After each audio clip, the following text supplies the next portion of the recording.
बिस्मिल्लाहिर्रहमानिर्रहीम। नाजरीन 2019 MLD 545। नाजरीन इकराम, बेनामी ट्रांजैक्शन में ये साबित करना लाजम है कि मुद्दा लय के नाम होने वाली जायदाद बतौर बेनामी खरीदने की वजह क्या थी। कि यानी कि बेनामी ट्रांजैक्शन में ये साबित करना ज़रूरी है कि मुद्दा लय के नाम होने वाली जायदाद बतौर बेनामी खरीदने की आखिर वजह क्या थी। What are the factors behind it.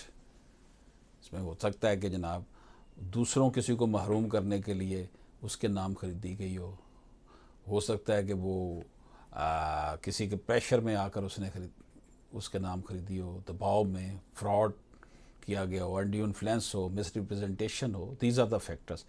If there arises any misrepresentation, undue influence and fraud, that transaction will be null and void and that is not sustainable in the eyes of law। इजाज़त दीजिए। अल्लाह हाफिज़।